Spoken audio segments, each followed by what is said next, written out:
Assalamualaikum dan salam sejahtera. Buletin Awani khas kami bawakan bagi mengikuti perkembangan pelbagai isu yang berlaku pada hari ini. Bersama saya Hakim Rahman dan juga Haris Ashraf Hasnan. Kita ingin melihat kepada beberapa perkara pada hari ini, Ashraf. Ya, sudah tentu update perkembangan terkini apa yang berlaku susulan kejadian tanah runtuh di Batang Kali, termasuk juga keadaan banjir yang memburuk terutama di kawasan pantai timur tanah air. Dan untuk waktu ini kita nak bersiaran terlebih dahulu, berlintas langsung bersama dengan Hilmi Malik yang kini dilaporkan berada di Batang Kali untuk membawa perkembangan terkini operasi mencari dan menyelamat kejadian tanah runtuh di sana.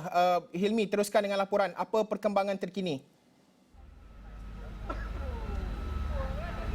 Baik, terima kasih Haris. Hari ini misi cari dan menyelamat telah pun masuk hari yang keempat, di mana kalau kita lihat pada hari ini fokusnya adalah lebih kepada untuk mencari 9 lagi mangsa yang dikatakan masih lagi terperangkap di lokasi kejadian. Dan sebenarnya saya kini berada di kawasan bawah, di mana di kawasan yang hanya dibenarkan petugas media untuk berada. Dan seperti yang anda dapat lihat di kawasan belakang saya ini, sebenarnya pergerakan keluar masuk boleh saya katakan agak rancak sejak jam 8 pagi tadi. Dan saya juga sebentar tadi melihat skuad ataupun pasukan daripada unit anjing pengesan K9 juga telah pun bersiap sedia, telah pun mula memasuki kawasan untuk meneruskan misi cari dan menyelamat.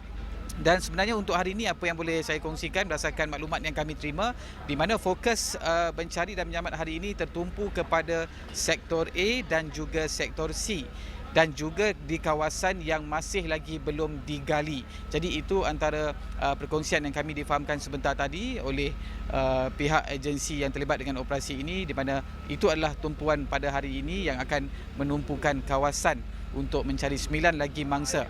Dan kalau kita dapat lihat sebenarnya pada pagi ini kesemua pasukan agensi penguatkuasaan yang terlibat hari ini telah pun mula bersedia, dan pasukan media seperti biasa, kalau dapat kita pankan juga kamera di sebelah kanan saya ini juga ada yang sentiasa bersiap sedia untuk terus mendapatkan liputan mengenai dengan situasi ataupun maklumat terkini berhubung dengan status operasi misi dan menyelamat di tanah runtuh ini. Dan saya difahamkan juga pada jam 10.30 pagi ini akan diadakan satu sidang media daripada pihak polis dan juga anggota bomba, yang pastinya untuk berkongsikan apa perkembangan terkini yang boleh dimaklumkan kepada petugas media. Dan hari ini juga kalau anda dapat lihat di meja di sebelah kiri saya ini juga daripada Jabatan Penerangan ada juga membuat satu list di mana giliran untuk petugas media masuk ke kawasan operasi dan menyelamat, di mana kalau boleh saya kongsikan juga susunan yang dibuat oleh Jabatan Penerangan adalah secara bergilir. Maksudnya tidaklah semua petugas media dibenarkan masuk secara serentak. Dan juga kalau kita lihat kepada angka petugas media pada hari ini juga boleh saya katakan agak ramai. Jadi penting untuk mereka membuat kemasukan ini secara bergilir. Dan setakat ini juga yang dapat saya kongsikan angka terkini setakat semalam, seperti yang saya sebutkan tadi, 9 lagi mangsa yang masih lagi dipercayai terperangkap. Dan kalau untuk secara keseluruhan berhubungan status terkini, di mana 24 buat masa ini 24 mangsa telah disahkan maut, 9 lagi hilang, di mana jumlah keseluruhannya adalah 94 mangsa. Dan setakat ini keseluruhan mangsa yang berjaya diselamatkan adalah berjumlah 61 orang. Dan itu antara angka-angka yang dapat saya kongsikan, dan kita tidak pasti sama ada angka ini akan berubah. Pastinya untuk bawakan perkembangan sidang media selepas ini mungkin akan ada angka-angka yang berubah, pertambahan mangsa ataupun sebagainya akan kita bawakan pada jam 10.30 pagi. Dan setakat ini saya boleh kongsikan semua agensi penguatkuasaan telah pun mula digerakkan, dan kami juga akan menantikan sebarang maklumat daripada Pengarah Bomba Selangor, Datuk Nur Azam Khamis, untuk membawakan apa status terkini berhubung dengan misi cari dan menyelamat di kawasan tanah runtuh ini. Haris. Helmi, kalau kita lihat usaha pencarian ini sudah memasuki hari keempat, Ya, betul. dan ini bukan satu perkara yang mudah. Apakah mungkin cabaran yang dikongsikan oleh pasukan misi mencari dan menyelamat, dan mungkin dari sudut pertambahan aset, kita tahu sebelum ini dah guna anjing unit pengesan K9 dan juga peralatan tertentu bagi mengesan pergerakan di bawah tanah itu, adakah peluang ataupun dengan peralatan ataupun aset-aset tambahan ini, adakah ia memberi peluang yang lebih cerah untuk menemui 9 lagi mangsa yang masih hilang? Okey, baik Hakim. Sebenarnya kalau kita nak recap juga berujuk pada soalan yang Hakim ajukan ini, kalau kita lihat semalam operasi ini pun ditamatkan pada jam 8.15 malam. Dan kalau kita lihat semalam keadaan agak cuaca hujannya agak lebat, jadi menyukarkan sedikit operasi. Dan kalau kita lihat pada hari ini juga keadaan ataupun struktur tanah itu masih lagi dikatakan agak lembut.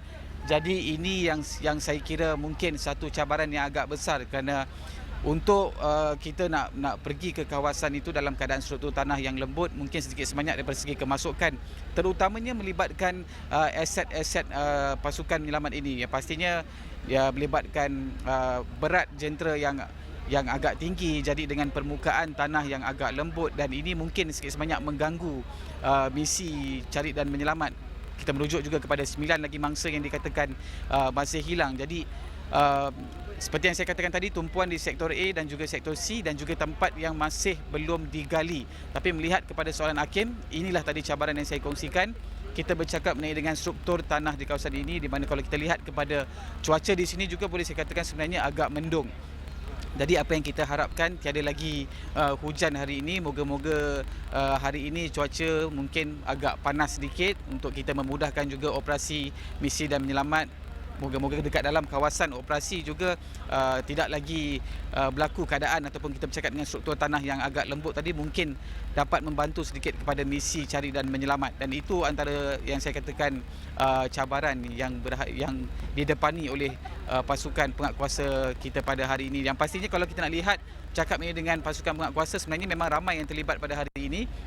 Kita ada pasukan SMART, kita ada daripada pihak bomber sendiri, dan kita ada juga daripada pasukan polis, unit anjing pengesan K9, dan yang pastinya semua ini akan bertungkus lumus hari ini. Dan saya dengar juga antara harapan daripada pihak yang terlibat dalam operasi ini juga adalah untuk cuba menemukan kesemua lagi 9 mangsa yang masih lagi dilaporkan hilang.